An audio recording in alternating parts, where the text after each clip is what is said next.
Hi everybody, it's Meg from Books Off the Beaten Path, and it's time for another early morning book review. So grab that coffee and let's get settled in. This is a good one. So today we will be reviewing Phyllis Whitney's The Turquoise Mask. Let me get you a copyright date on this. This is part of the book haul that I need to show you, but I'll be doing that this weekend with popcorn and beer. You know how I love my popcorn and my beer out of a jelly glass. So this was copyright 1973, usually a little late for me. I like the 50s and 60s better, but this one was actually pretty good. Okay, so let me lay it out for you. We have this girl, Amanda, and she is an artiste. She is living in New York City, and her father has recently passed away. And she is the, what do you call it, the subject or the result of a broken marriage. Her father originally married a woman by the name of Dorito,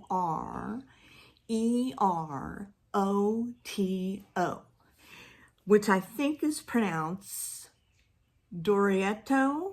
But I just kept calling her Dorito in my mind. So she married Dorito in Santa Fe years ago. And when Amanda was only 5 years old, he left Dorito. Dorito was gone. He left Dorito and he moved her to New York City, and he never wanted her to speak about Dorito. He never wanted her to ask about Dorito. There were no Dorito talk in the house whatsoever. So then it turns out, as Amanda grows up a little bit, that he actually didn't leave her. Dorito died. And she tries throughout her growing up years, throughout her formative years, to discuss with her father what happened.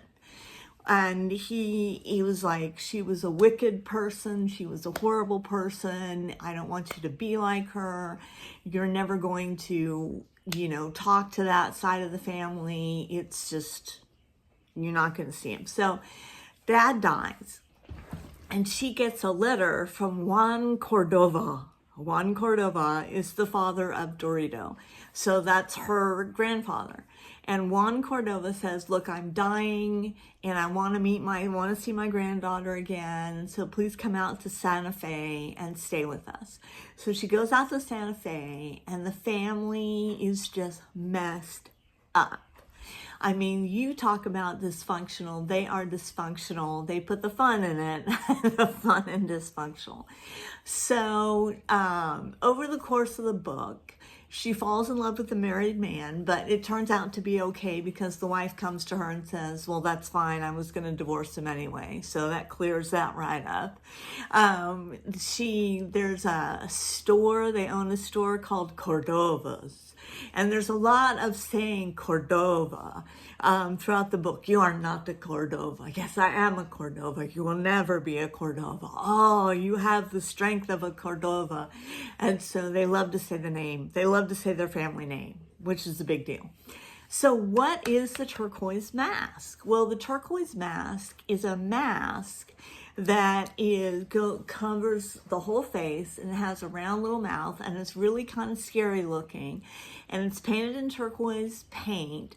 And when they were children, when the adults were children, now we're not talking about Amanda, but when the adults from the Cordova family and Dorito were children, they played with the turquoise mask, and they played a game where they would chase after each other. Like someone would wear the mask, and it was like tag, and then they would chase after each other, and if the mask got you, then you were out, you were dead, and everything like that.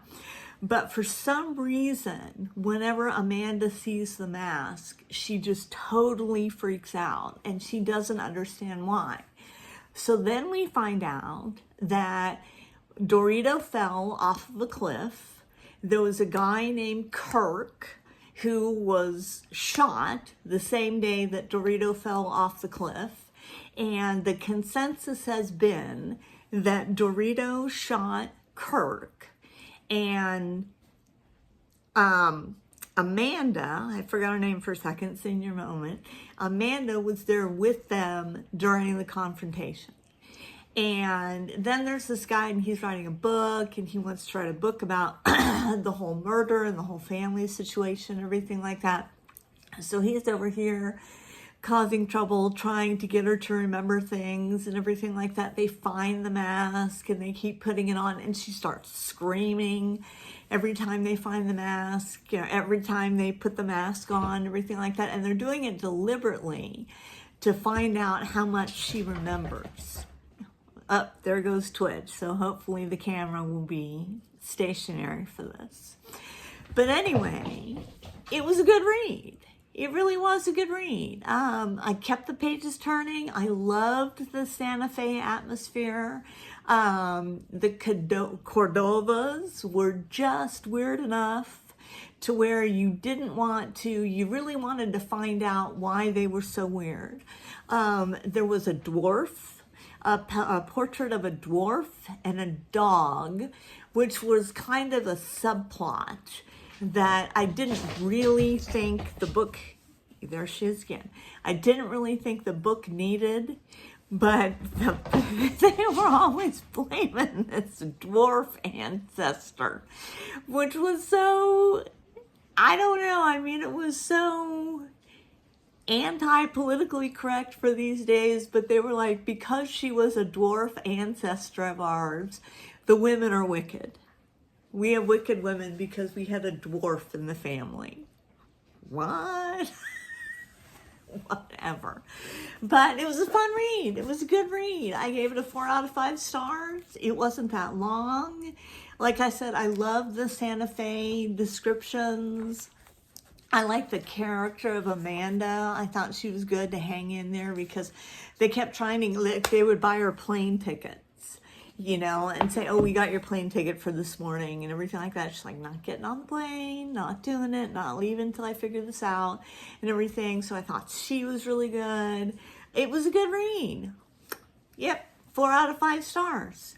So just briefly, everything's going well with the new job. I'm having a lot of fun, which, you know, is good. You want to have fun when you go to work. I usually have a lot of fun pretty much when I do anything because I can see the humor in it and I can see the ridiculousness of it. Sometimes I don't have fun though, but at this moment, I'm having a lot of fun. And I'm so behind on everything I want to do for my channel. Heather has tagged me in a wonderful tag, which I'm hoping to get done this weekend. Again, I've got popcorn and a book haul. So I got to get some beer this weekend so I can make that the full experience for you. And I got some great books to show you. I went to Half Price Books. Remember, Half Price Books. If you're looking for a spokeswoman, here I am. Anyway, that's all I have to leave you with this morning, and I hope you guys have a great Thursday, and I will check you later.